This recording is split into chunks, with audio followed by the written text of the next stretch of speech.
Hello दोस्तों, नमस्कार। फूल गोभी से लाखों की पैदावार कैसे है? नर्सरी डालने से फसल की कटाई यानी बाजार में जाने तक के पूरे प्रोसेस के बारे में आज की वीडियो में सब कवर करने वाले हैं। आज की वीडियो में वो शानदार फूल गोभी की वैरायटियों के बारे में बात करेंगे जिनके एक पौधे का वजन कई किलो होता है। किसान भाइयों, चैनल को सब्सक्राइब कर दें और वीडियो को लाइक कर अन्य किसान भाइयों तक भी शेयर कर दें। साथ ही एक प्यारा सा कमेंट जरूर कर दें जिसमें आपके हर सवाल का जो खेती से संबंधित है उसका हम उचित जवाब देने के लिए तैयार हैं। तो भाइयों, फूल गोभी का एक लोकप्रिय सब्जी है। भारत के कुल कृषि क्षेत्रफल 3000 हेक्टेयर में से कुछ भाग में सब्जियों का उत्पादन होता है, जिसमें फूल गोभी मुख्य मानी गई है। फूल गोभी में प्रोटीन, कैल्शियम, फास्फोरस जैसे अन्य बहुत सारे पोषक तत्व विद्यमान होते हैं। तो आइए अब फूल गोभी की कुछ उन्नत किस्मों की जानकारी भी दे दी जाए। किसान भाइयों, अगर आप दिसंबर माह में फूल गोभी की प्लांटिंग करना चाहते हैं तो आपको नवंबर में ही नर्सरी डाल देनी चाहिए या किसी अन्य नर्सरी फार्म से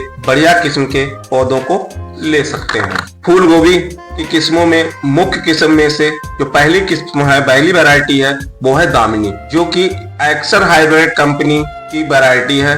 इसकी फसल अवधि 55 से 65 दिन होती है और फूल का औसतन वजन 500 से 700 ग्राम तक हो जाता है। इस वैरायटी के आप खरीफ और रबी दोनों सीजन में लगा सकते हैं। इसका उत्पादन 1 एकड़ में 10 से 12 टन तक हो जाता है। इसके 10 ग्राम पैकेट के बाजारी जो भाव हैं बीज के, वो है 700-800 रुपए में मिल जाता है। दूसरी जो किस्म है वो सेमेनस कंपनी की गिरजा वैरायटी है। इसकी फसल अवधि 60 से 70 दिन होती है। इसके एक फूल का वजन 1 किलो से लेकर 2 किलो तक हो जाता है। इसके फूल का रंग सफेद क्रीमी टाइप का होता है और इसका फूल गुम्बद आकार का होता है, जो देखने में ही बहुत ही अट्रैक्टिव लगता है, यानी देखने में बहुत शानदार लगता है, जिसके कारण बाजारी भाव भी अच्छा मिलता है। इसका उत्पादन 10 से 15 टन प्रति एकड़ निकल आता है। अब इसके बाजारी भाव की बात कर लेते हैं तो प्रति 10 ग्राम बीज का जो भाव है वो 400 से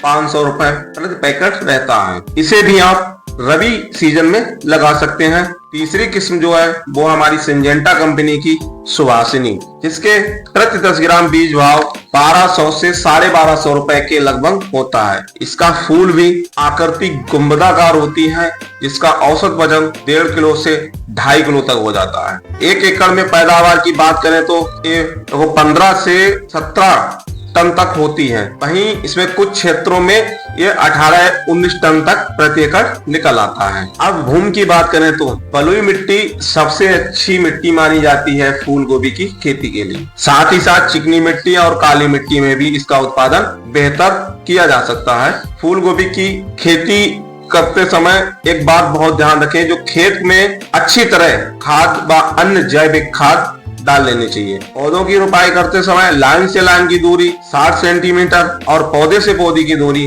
45 सेंटीमीटर रखनी चाहिए। किसान भाइयों, रोपाई के समय देने वाले बेसल डोल की जानकारी दे देते हैं। इसके उपयोग 1 एकड़ खेत में 4 से 5 ट्राली आपको सड़े गोबर की खाद लेनी है। साथ ही उसमें 50 किलो यूरिया और 25 किलो फास्फोरस, साथ ही 25 किलो पोटास खेत की अंतिम जुताई से पहले पूरे खेत में ऊपर से डाल देनी है, यानी छिड़कन विधि से फैला देनी है। लास्ट जुताई इसके बाद आप लगा सकते हैं। जुताई करते समय ध्यान रखें कि हमारी सभी खादें मिट्टी में अच्छी तरह मिल जानी चाहिए। अब कुछ इसकी बीमारियों के भी बारे में बात कर लेते हैं। तो भैया, आपने देखा होगा कि फूल गोभी में पत्तों के नीचे धब्बे हो जाते हैं। इसके लिए आपको मेटा एक्सल प्लस मैंकोजिब का स्प्रे कर देना चाहिए। इसके लिए आप मेटास्टार ले सकते हैं। Metalaxyl 8% plus mancozeb 64% WP formulation में आता है और इसकी मात्रा आपको 2 ग्राम प्रति लीटर पानी में